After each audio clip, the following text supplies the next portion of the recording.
गाथा कुरुक्षेत्र की इस पुस्तक का प्रथम सर्ग विराटनगर प्रसंग है। इसके पहले हमने आमुख पर चर्चा कर ली थी।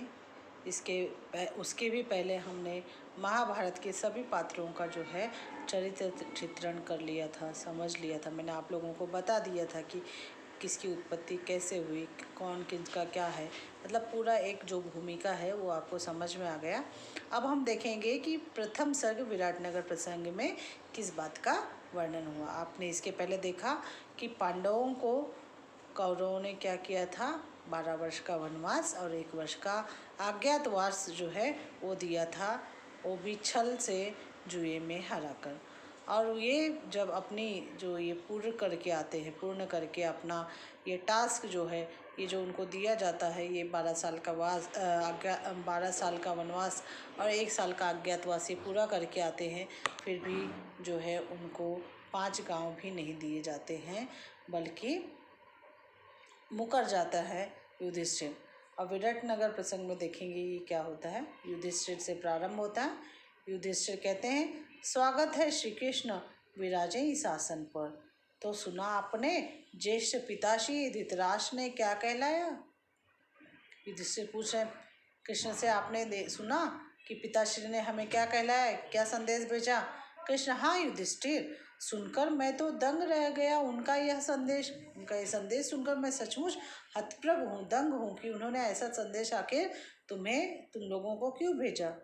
युधिष्ठिर, सुनकर मैंने इतना भर और यही कहा था, हम 5 को 5 गांव ही बस दिलवा दें, रक्तपात संकट टलवा दें।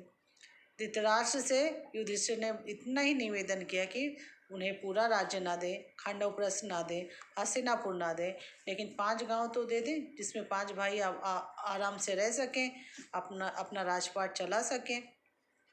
कृष्ण, चलो अंतिम एक प्रयास करने को हस्तिनापुर में हो आता हूँ। कृष्ण युधिष्ठिर से कहते हैं कि चलो मैं खुद ही जाकर एक बार अंतिम प्रयास कर लेते हैं। रक्तपात क्यों हो, हाँ, झगड़ा झंझट क्यों हो, युद्ध क्यों हो, मैं एक अंतिम कोशिश करता हूँ कि युद्ध टल जाए। युधिष्ठिर, ठीक है, दूत बनकर जाएं, दिलाएं न्याय, कराएं शांति और संदेश। हमारी तरफ से श्री कृष्ण जी आप ही क्या है, हमारे दूत बनकर जाएं, और क्या है, दूत पर कोई हमला नहीं कर सकता, ये नियम है। तो आप हमारी तरफ से शांति का संदेश जो है कौरवों की तरफ लेकर जाएं कि हमें क्या है 5 गांव ही दे दें, बाकी हमें अधिक की अपेक्षा नहीं है। द्रौपदी अब आती है। द्रौपदी कहती है, जाते जाते कृष्ण सुन लो मुझ द्रौपदी की बात। द्रौपदी क्या कह रही हैं कि कृष्ण आप जा रहे हो, लेकिन मेरी भी जाते जाते एक बात सुन लो। संधि जो भी कर रहा स्वीकार, धिक्कार उसको।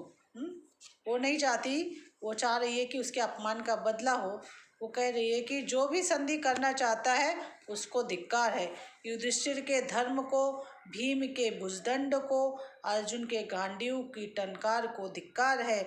मेरे खुले केश क्यों दिखते नहीं इनको, कि जिसको खींच नीच दुशासन लाया था मुझे कौरव सभा में। मेरे पति 5, मेरे 5 पति हैं, करें याद चीरहरण। जब मेरा चीरहरण हुआ था तो याद करें उसे। वह क्षण चरम अवमानना का, चरण अवमानना अर्थात कि एकदम उसकी जो है हीनता कर दी है, द्रौपदी की इज्जत पूरी उतार दी गई। तो उस अवमानना का क्षण याद करें जब लूट रही थी लाज मेरी, और ये सब विवश थे चुपचाप बैठे। हे केशव, केशव अर्थात कृष्ण, कह रही है द्रौपदी, हे केशव, तुम्हें मुझ दुखियारी के इन खुले अनसंवरे केसों की कसम, मतलब मेरे जो बाल खुले, उसने प्रतिज्ञा ली थी। हाँ, भीम ने कहा था कि जब तक द्रौपदी के केशों को, क्योंकि उसके केशों को दुशासन खींचते हुए राज्यसभा तक लाया था, तो जब तक इस केशों को जो है द्रौपदी दुशासन के खून से जो है धोएगी नहीं, तब तक वो उसे संवारेगी नहीं। तो कह रही है कि मेरे इन संवरे केसों की कसम, संधि की तो बात करना कभी, संधि की तो बात मत करना कभी उन कौरवों से आप किसी भी प्रकार की संधि की बात मत करना।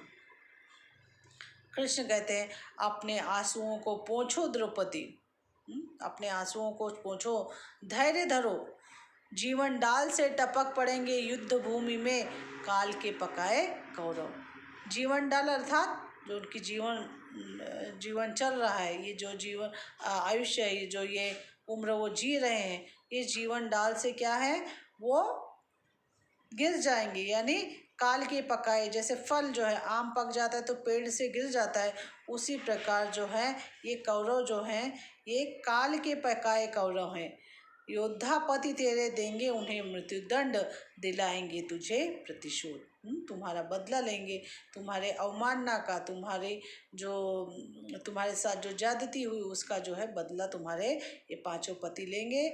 और ये जो है कौरव जीवन डाल से टपक पड़ेंगे युद्ध भूमि में। जैसे कि जीवन डाल से जीवन समाप्त होने के बाद में मृत्यु को प्राप्त होता है मनुष्य, उसी प्रकार जो है कौरव भी क्या है, युद्ध में मारे जाएंगे, इसकी ओर संकेत किया है श्री कृष्ण ने। तो विराटनगर प्रसंग में बहुत छोटा संवाद है और वो यहाँ पर प्रस्तुत है।